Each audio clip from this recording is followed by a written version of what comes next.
চিৰচেনেহী মোৰ ভাষা জননী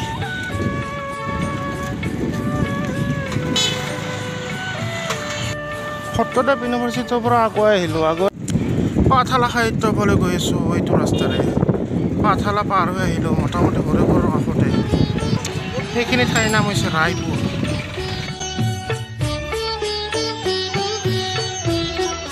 এইফালে আছে আদৰণি ভৱন ভিতৰলৈ যাম সেইফালে লাইখুটা পুতিব এইটো সৰু ৰাস্তাৰে গৈ আছোঁ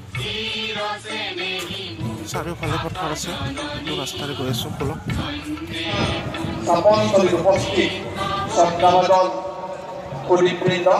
সাংবাদিক বন্ধুসকল বিভিন্ন সত্ৰৰ পৰা ইয়াত অংশগ্ৰহণ কৰা সত্ৰাধিকাৰ বহুসকল অসম সাহিত্য সভাৰ পাঠশালা অধিৱেশন সমাগত আপোনালোক আদায় জ্ঞাত এই হিচাপে আমি আমাৰ অধিৱেশনৰ এটি প্ৰতিনিধি সংগীত আছে আৰু প্ৰতিনিধি সংগীতৰ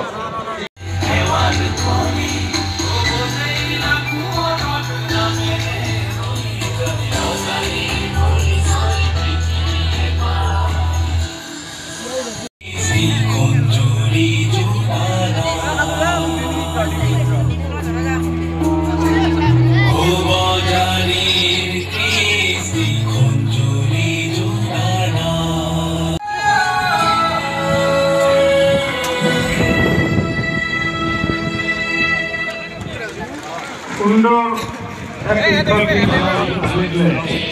আমাৰ সম্পাদক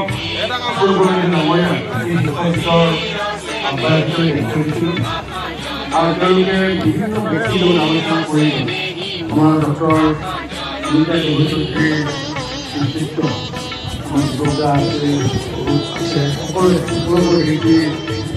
সকলে যাতে দুআষাৰ তেওঁলোকে আশীষ দি আশীষ বক্তব্য ৰাখি আমাৰ সভাখন যাতে সফল কৰে আৰু মোক যাতে ইয়াৰ পৰা গন্তব্যস্থানত যাবলৈ যাতে দিয়ে কাৰণ সাহিত্য সভাৰ কামতে যাম গতিকে মই আনুষ্ঠানিকভাৱে সভাৰ কাৰ্যসূচী আমাৰ কাৰ্যকৰী সভাপতি হাতত অৰ্পণ কৰিম ধন্যবাদ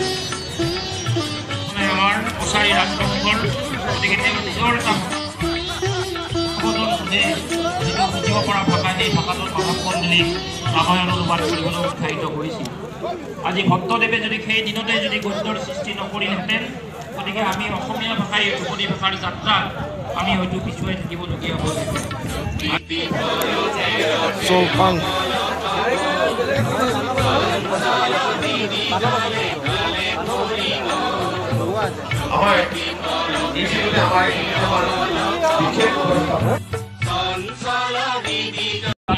পাঁচদিনা অনুষ্ঠিত হ'ব বৃহৎ ডাঙৰ পথাৰ আছে বৃহৎ ডাঙৰ এৰিয়া এইফালেও চাৰিওফালে দোকান হ'ব দোকান বাণিজ্য মেলা হয়নে নহয় এইবাৰ মানে কিন্তু বিজ্ঞান মেলা হ'ব এইবাৰ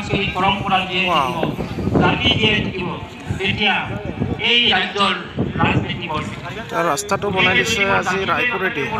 চাৰিওফালেতে ৰাস্তা থাকিব বহুত দৰকাৰ আছে